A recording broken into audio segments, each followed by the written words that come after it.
Senang sekali saya bisa kembali melayani Anda dalam ibadah online. Hari ini saya akan bicara tentang jangan bebal. Ada beberapa orang tuh yang sulit banget ngikutin perintah, not following order. Itu merupakan attitude ya. Ada orang-orang yang nggak bisa ngikutin aturan, dikasih tahu tuh nggak bisa dengar. Dan ternyata manusia tuh punya kecenderungan untuk tidak mengikuti perintah, meskipun tahu perintahnya. Dari zaman Adam dan Hawa dalam Kejadian 2 ayat 15, ketika Tuhan menempatkan Adam dan Hawa di Taman Eden, di ayat 16 Tuhan bilang gini, semua pohon dalam taman ini boleh kau makan buahnya dengan bebas. Ayat 17, tetapi pohon pengetahuan tentang yang baik dan yang jahat itu janganlah kau makan buahnya, sebab pada hari engkau memakannya, pastilah engkau mati.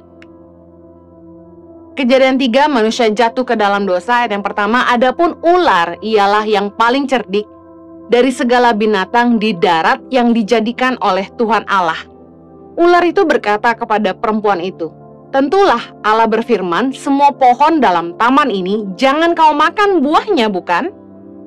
Lalu saut perempuan itu kepada ular itu, buah pohon-pohonan dalam taman ini boleh kami makan, tetapi tentang buah pohon yang ada di tengah-tengah taman, Allah berfirman, jangan kamu makan ataupun raba buah itu, nanti kamu mati.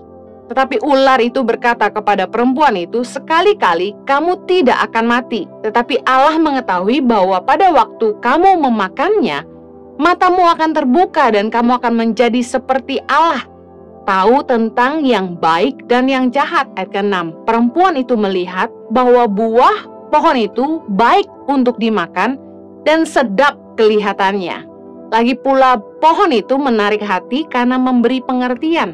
Lalu ia mengambil dari buahnya dan dimakannya dan diberikannya juga kepada suaminya yang bersama-sama dengan dia, dan suaminya pun memakannya. Kita tahu kisah ini bahwa Hawa jelas tahu aturan yang Tuhan berikan. Awareness tentang aturan yang Tuhan beri tentang Taman Eden sudah mereka ketahui, baik Adam maupun Hawa. Tapi ketika digoda oleh si ular, Hawa melihat bahwa buah itu baik untuk dimakan dan sedap kelihatannya. Dan secara sadar, Hawa melanggar aturan itu, dia ambil buah itu dan dia makan. Dan bahkan Adam yang tahu aturan itu juga ikut memakannya dan tidak melarangnya. Dari sejak Adam dan Hawa, kita bisa lihat bahwa manusia tuh punya kecenderungan untuk tidak mengikuti perintah. Mereka tidak melakukan seperti yang disuruh meskipun sudah tahu. Manusia cenderung lebih mengikuti pemikirannya sendiri. Hawa melihat buah itu baik kelihatannya, sedap kelihatannya. Manusia cenderung mengikuti pendapatnya sendiri, keinginannya sendiri. Bahasa Jawanya karepe dhewe, seenaknya sendiri. Dosa berasal dari kata harmatia, yang artinya missing the target, meleset dari tujuan. Dosa itu lahir dari ketidaktaatan. Attitude of not following order merupakan masalah. Karena ketika kita bekerja, kita bermasyarakat, ada aturan-aturan yang harusnya kita taati. Tetapi manusia punya kecenderungan melanggar aturan. Dan orang yang melanggar aturan bukanlah orang-orang yang tidak tahu aturan. Contoh di lampu merah, orang tahu merah harus berhenti, tapi banyak juga yang melanggar. Orang tahu tidak boleh buang air kecil di sini, tapi orang tetap buang air kecil di situ. Manusia punya kecenderungan tidak taat aturan. Dibilang, jangan begadang, tidak baik untuk kesehatan. Orang tetap begadang. Dikasih tahu, jangan makan ini, nanti darah tinggi. Orang tetap makan. Arti taat adalah melakukan seperti yang diperintahkan. Saya ulangi, taat adalah melakukan seperti yang diperintahkan. Mari kita lihat dalam Kejadian 6 ayat 22. Lalu Nuh melakukan semuanya itu tepat seperti yang diperintahkan Allah kepadanya, demikianlah dilakukannya. Nuh sangat taat. Dia melakukan seperti yang diperintahkan Tuhan. Keluaran 7 ayat 6. Demikianlah diperbuat Musa dan Harun seperti yang diperintahkan Tuhan kepada mereka, demikianlah diperbuat mereka. Keluaran 40 ayat 16. Dan Musa melakukan semuanya itu tepat seperti yang diperintahkan Tuhan kepadanya, demikianlah dilakukan. Ketaatan artinya melakukan seperti yang diperintah. Dalam hidup ini, segala sesuatu tuh ada aturan. Ada rules of the game. Kita harus bermain sesuai aturan. Dalam permainan olahraga, ada aturan. Misalnya, sepak bola nggak boleh tangkap dengan tangan, harus dengan kaki. Kita nggak bisa seenaknya bilang, enggak, saya mau tangkap pakai tangan. Karena segala sesuatu ada aturan. Orang yang nggak ngikut aturan yang sering bikin kekacauan. Di dalam dunia kerja, not following order itu sebuah attitude problem. Orang bisa kehilangan pekerjaan karena tidak bisa ikut aturan. Orang yang tidak taat itu disebutnya bebal, kata firman Tuhan. Suka membangkang, gak bisa dikasih tahu. Bahasa kerennya mokong, susah dibilangin. Amsal 17 ayat 21 bilang gini, siapa mendapat anak yang bebal mendapat duka, dan ayah orang bodoh tidak akan bersuka cita. Ada beberapa anak tuh yang dikasih tahu sama orang tuanya, gak mau dengar. Dibilangin ngelawan. Dinasehatin gak dipeduliin. Kalau nasihat orang tua aja gak didengar, apalagi masukan orang. Yang dilarang malah dilakukan. Disuruh jangan bangun siang-siang. Anak perempuan harus belajar bangun pagi. Udah besar, harus mikirin masa depan. Jangan main game aja. Harus mulai ngitung waktu, umur jalan terus. Ini umur 23, kuliah gak kelar-kelar, kerjaannya pacaran, main game. Banyak anak-anak muda yang bikin orang tuanya sakit gigi. Bikin orang tuanya capek. Orang yang bebal itu sulit diajar. Amsal 15:14 berkata gini, hati orang berpengertian mencari pengetahuan, tetapi mulut orang bebal sibuk dengan kebodohan. Artinya gini, kalau orang tuh ngajar, bukan didengerin, bukannya haus untuk belajar, untuk jadi pintar, tapi malah komentarin orang. Mulutnya sibuk dengan kebodohan. Dengar firman Tuhan, bukannya ingin belajar. Yes, Tuhan mau bicara apa hari ini. Tapi dengar firman Tuhan, bukannya cari kebenaran, tapi malah cari kesalahan. Kritik, komentar yang gak cerdas. Satu kali saya khotbah tentang ketika orang berbuat jahat sama kita, kita jangan balas dengan kejahatan, tapi kita harus balas dengan kebaikan. Dengan demikian, perjuangan Yesus gak sia-sia. Karena Yesus kasih kita teladan. Yesus gak balas kejahatan dengan kejahatan. Saya pakai kata klise dengan kata perumpamaan, bahwa Yesus menang kalau kita gak balas kejahatan dengan kejahatan. Orang-orang yang kurang cerdas malah komentarnya, Yesus tetap menang apapun juga.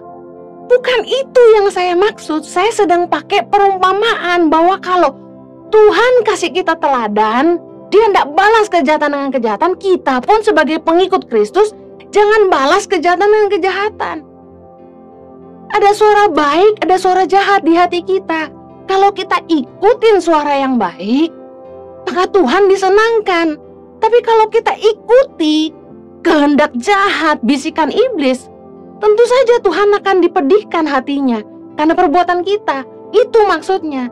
Tapi beberapa orang komentar, kritik. Saya bingung dengan orang-orang yang habisin waktunya cuma untuk kritik. Sesungguhnya ketika Anda tidak mau belajar, Anda sedang buang waktu Anda untuk bangun hidup Anda sendiri. Saya percaya, khotbah sebosan apapun, kalau Anda punya hati yang haus akan kebenaran, Anda akan dipuaskan. Ada orang datang ke gereja, pangku tangan baru komentar, WL-nya nggak diurapi, musiknya kekencengan, drumnya apaan tuh? Ada orang yang datang dengan hati yang haus dan lapar. Mungkin present worship-nya kacau, speakernya pecah, tapi karena dia haus akan Tuhan, dia dilawat Tuhan. Apa yang kita terima itu tergantung kerinduan hati kita, sikap hati kita.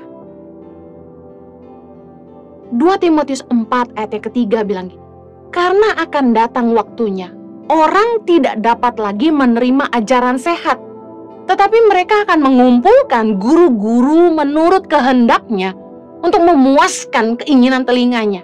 Di zaman online kayak begini, semua tuh tinggal tekan, tinggal geser, tinggal skip, nggak suka ganti, fast forward.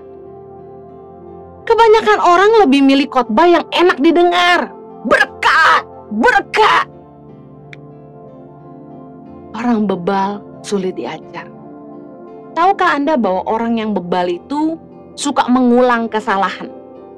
Amsal 26 ayat 11 bilang gini, seperti anjing kembali ke muntahnya, demikianlah orang bebal yang mengulangi kebodohannya. Orang tuh biasanya belajar dari kesalahan. Tapi kalau orang sampai ngulangin kesalahannya, berarti dia nggak pernah belajar. Saya tulis di Instagram saya bahwa your hobby can kill you.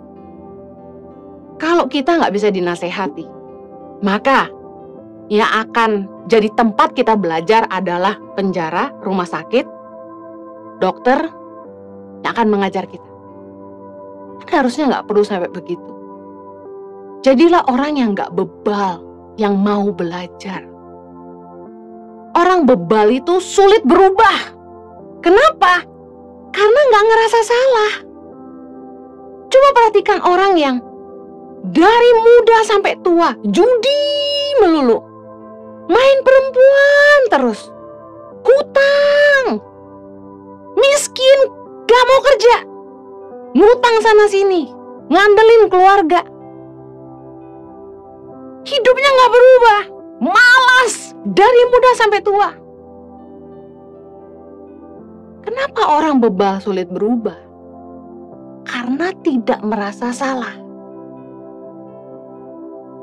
Orang yang tidak mengikuti perintah itu akan kerja seenaknya, hidup seenak, karepe dewek. Orang-orang yang gak bisa ngikuti perintah, ini attitude problem yang akan membuat dia gak bisa kerja. Kenapa? Karena kerja dimanapun ada SOP, ada aturan. Kalau kita nggak bisa ngikutin, orang nggak bisa terima kita. Anda jualan makanan, tanda penyajian tuh begini, Anda nggak mau, Anda bungkus aja pakai kertas, lempar di plastik, kirim. Nggak ada orang yang mau beli makanan Anda lagi. Orang yang nggak bisa ngikuti perintah, orang yang nggak bisa ngikutin aturan, kerja dimanapun akan nabrak sana sini. Orang yang bebal itu bikin pemimpin capek. Ibrani 13 ayat 17. Taatilah pemimpin-pemimpinmu dan tunduklah kepada mereka, sebab mereka berjaga-jaga atas jiwamu sebagai orang-orang yang harus bertanggung jawab atasnya. Dengan jalan itu mereka akan melakukannya dengan gembira, bukan dengan keluh kesah. Sebab hal itu tidak akan membawa keuntungan bagimu. Kenapa nggak membawa keuntungan? Karena pemimpinmu jadi marah, pemimpinmu jadi capek. Pegawai adalah aset sebuah perusahaan. Bahkan pegawai itu menentukan kesuksesan perusahaan. Tapi bawahan yang nggak bisa ngikuti perintah akan jadi sumber masalah. Satu kali saya marah sama tim hospitality di kantor kami. Karena saya ada tamu yang janji untuk makan siang. Saya sudah pesankan makanan, saya sudah atur baik-baik 3 hari sebelumnya, paginya, bahkan sejam sebelumnya saya sudah kasih tahu supaya ingat. Tamu dari luar kota ini ada beberapa orang datang mengunjungi kantor Tangan Pengharapan dan saya siapkan makan siang untuk mereka. Saya minta tim di kantor untuk siapkan jam 1 siang. Apa yang terjadi? Saya sampai di kantor, tamu juga sudah menunggu, makanan tidak disajikan. Tidak disiapkan sama sekali makan siang. Ketika saya tanya, kenapa makanan tidak disiapkan? Yang satu bilang, biar makan snack dulu. Yang satu bilang, nggak tahu, katanya nanti yang ini yang mau keluarkan. Bahasanya mulai simpang siur. Orang yang nggak ngikutin perintah, ini pembangkang, bebal, dikasih tahu nggak bisa. Padahal apa sih susahnya? Sudah dikasih tahu, bahkan sudah dibantu, disiapkan. Mereka nggak perlu masak, cuma tinggal disiapkan, dikeluarkan di piring, disiapkan nasi. Itu saja nggak dilakukan. Wah, saya jengkelnya luar biasa. Dan saya mulai belajar bahwa memang ada orang-orang tuh yang gak bisa ngikutin aturan. Padahal sesederhana itu. Satu kali saya pernah marah sama orang yang bekerja pada kami. Saya pesan, jangan beli ikan ini. Bapak gak suka banyak tulangnya. Apa yang terjadi? Dia pergi ke pasar dan dia beli ikan yang saya bilang jangan dibeli. Ketika saya tanya, kenapa kamu beli? Jawabannya gini, habis yang Bapak mau nggak ada? Loh, kalau yang Bapak nggak mau nggak ada, ya nggak usah dibelikan. Kenapa beli yang Bapak nggak mau? Beberapa orang itu punya cara pikir sendiri. Karepe dhewe, yang menurut dia baik aja. Suami saya satu kali marah di rumah. Dia bilang, kenapa? Kok marah-marah? Dia bilang, saya pesan sama orang yang kerja di rumah. Nanti ada orang internet datang, tolong kasih tips. Dia bilang, gak ditinggalin uang. Maksud saya kan bisa pinjam uang anak saya dulu, nanti saya ganti. Dia gak kepikiran untuk lakukan itu. Ya sudah, dia gak kasih. Padahal sudah bilang, kasih ya. Sampai saya nggak enak, saya terpaksa transfer ke orangnya. Jadi ada beberapa orang nih yang dikasih tahu nggak mau dengar, nggak ngikuti arahan, tidak melakukan seperti yang diperintahkan. Attitude problem. Ada satu kali Yesus memberikan perumpamaan tentang 2 orang anak dalam Matius 21 ayat 28-31 saya bacakan. Tetapi apakah pendapatmu tentang ini? Seorang mempunyai 2 anak laki-laki.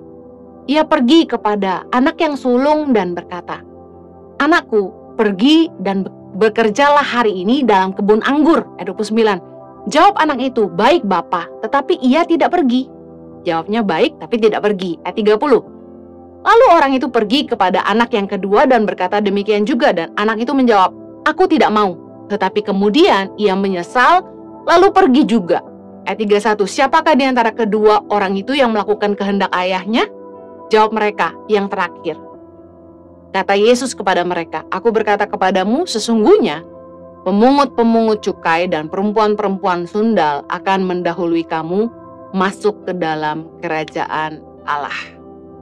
Ada beberapa orang yang kelihatannya saja taat di depan.